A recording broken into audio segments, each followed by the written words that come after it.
This is Optimal Finance Daily, episode 1355.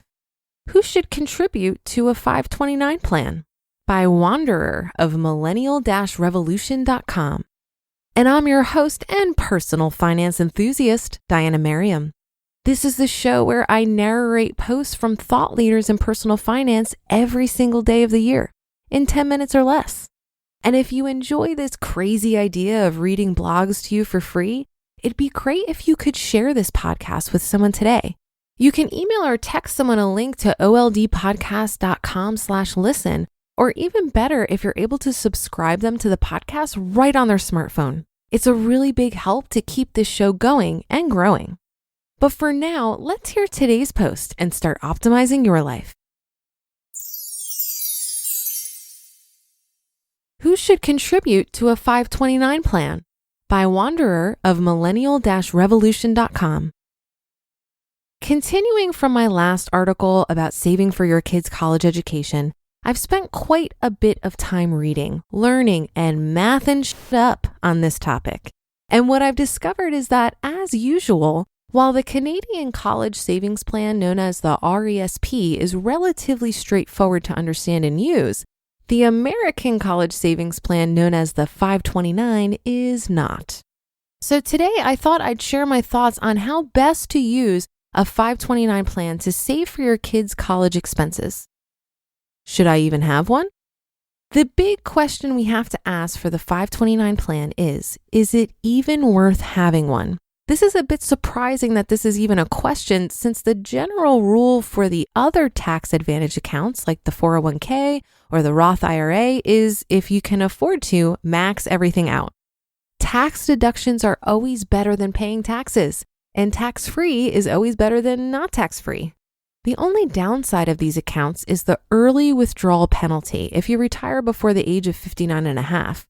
But once you learn how to build a 5-year Roth IRA conversion ladder, even this downside goes away. So contributing to 401ks and Roth IRAs are always a good idea if you have the money. A 529? Not so much. I first began to realize the complexity of these plans when I was talking to Jeremy from Go Curry Cracker, and he told me he's not bothering with a 529 for his kid. He wrote a really good article about his decision-making process on Go Curry Cracker. So what this tells us is there are certain situations where it makes no sense to have a 529 plan. Let's examine why that is. Basically, a 529 plan works by taking after-tax money, investing it, and when the kid needs to go to college, withdrawals are done in their name. Investment gains are tax-free. And if the withdrawals are done for a qualifying education expense like tuition or books, withdrawals are also tax-free. Overall, sounds kind of like a Roth IRA, right? Not quite. The big caveat is the last part. In order for withdrawals to be tax-free, they have to be taken for a qualifying education expense. If the kid decides not to go to college, then melting down this account becomes a pain in the ass. If you were to take a withdrawal from this account that's not a qualifying education expense, here's what happens. Your withdrawal gets divided into two parts: principal, the amount you initially put in, and earnings. To do this, the IRS uses this formula. Principal equals withdrawal times contributions over account value. Earnings equals withdrawal times 1 minus contributions over account value. So let's say you had a 529 balance of $50,000. You put in $30,000 over the years, and your investments added another $20,000.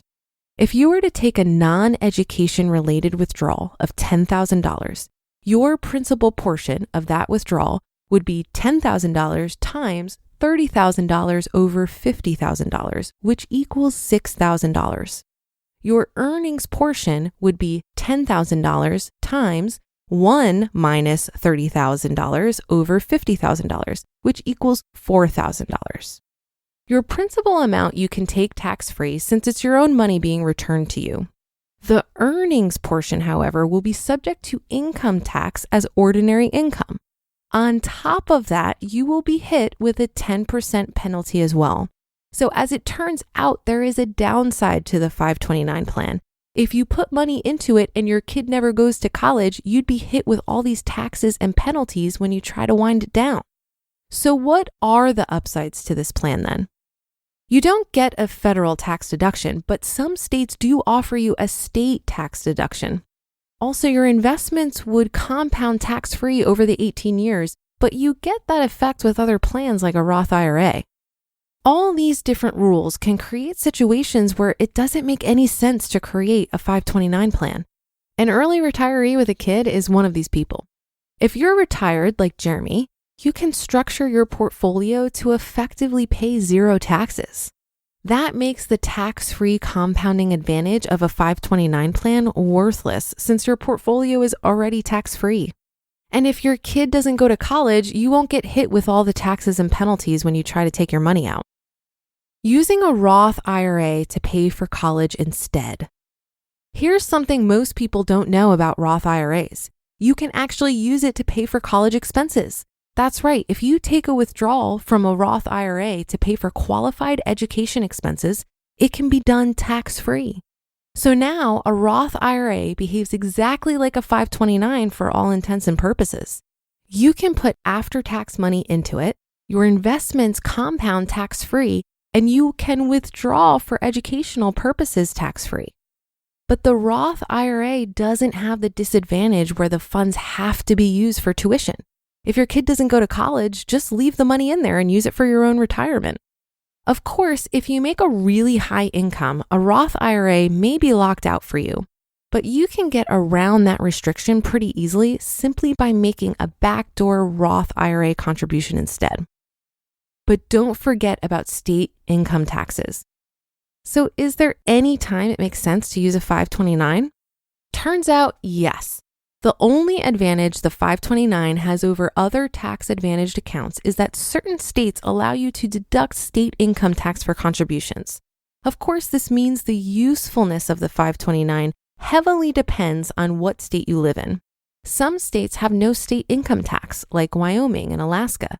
Others have a state income tax but don't allow deductions, like California and Kentucky. And others have both a state income tax and allow deductions, like Virginia and Oregon. So check with your state's 529 providers and see which category you belong in. Should you use a 529? Don't use a 529 if you are an early retiree or have low income or reside in a state with no state income tax or reside in a state that allows state income tax deductions for 529 contributions. You get none of the upside, but all of the downsides. Leave your money in a taxable account.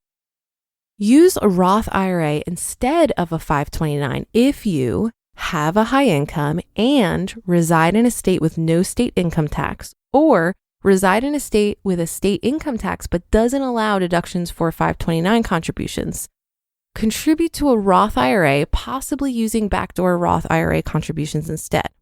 Then make withdrawals under the qualified educational expenses exemption for the early withdrawal penalty.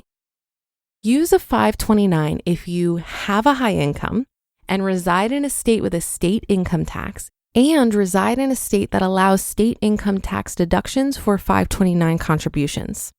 Note that in all of this, I'm talking about the 529 savings here, not the separate college education plan, also called the 529 plan, in which you prepay your college tuition. Those are stupid and even more restrictive.